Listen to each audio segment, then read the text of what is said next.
Bismillahirrahmanirrahim. Assalamualaikum warahmatullahi wabarakatuh. Perkenalkan, nama saya Salsabila Diva Nadia Esa dengan NIM 2213122, Fakultas Tarbiyah, Prodi Pendidikan Agama Islam, Universitas PTIQ Jakarta. Insyaallah pada kesempatan kali ini akan membahas tentang kurikulum pendidikan di Indonesia. Mohon disimak ya teman-teman. Baiklah, di sini saya akan membahas tentang 4 poin ya teman-teman. Yang pertama kita akan bahas tentang definisi kurikulum, kemudian ada konsep kurikulum, teori belajar, dan yang terakhir konsep perencanaan dan pembelajaran kurikulum pendidikan di Indonesia. Yang pertama tentang definisi kurikulum.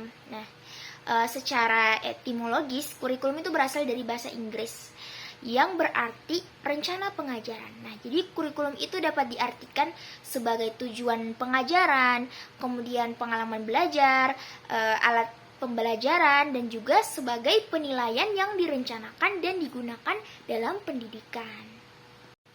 Nah, sekarang yang kedua itu mengenai konsep kurikulum. Nah, jadi konsep kurikulum ini tidak jauh berbeda dengan definisi kurikulum tadi.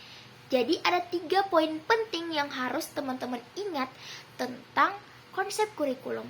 Nah, jadi menurut Umar Hamalik bahwa konsep kurikulum itu terbagi atas 3. Yang pertama, kurikulum itu memuat isi dan materi pembelajaran. Kemudian yang kedua, kurikulum itu sebagai rencana pembelajaran. Kemudian yang ketiga, kurikulum sebagai pengalaman belajar. Nah, sekarang kita akan bahas yang ketiga tentang teori belajar.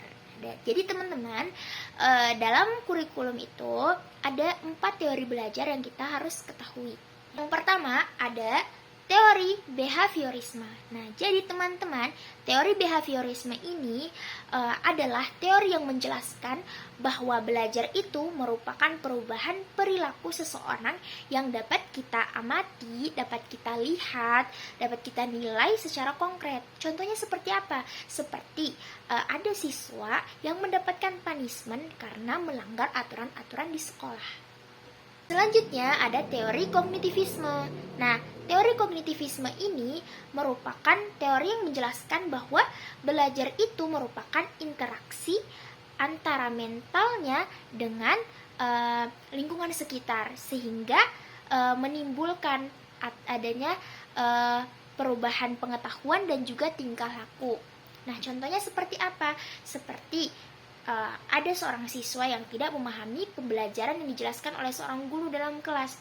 Nah, jadi penerapan teori ini, guru itu dapat berdiskusi kepada siswa tadi, tanyakan bagian mana yang belum paham, sehingga ada interaksi antara guru dan siswa tadi yang membuat siswa tadi dapat memahami apa yang disampaikan oleh guru tersebut.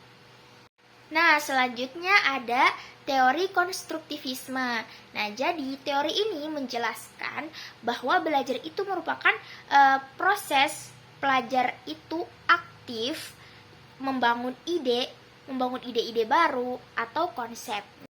Nah, yang terakhir ada teori humanistik.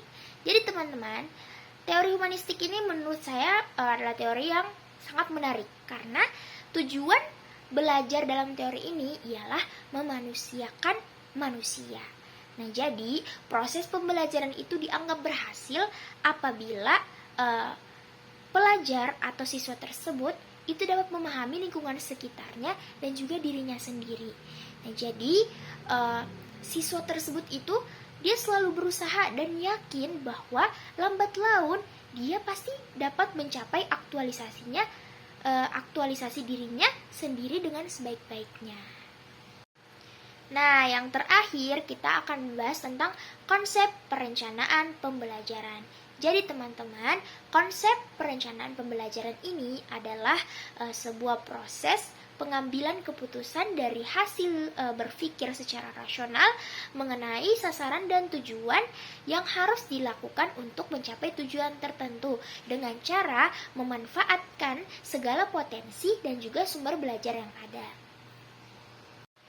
Sekian dan demikian materi yang dapat saya sampaikan. Lebih dan kurangnya saya mohon maaf. Assalamualaikum warahmatullahi wabarakatuh.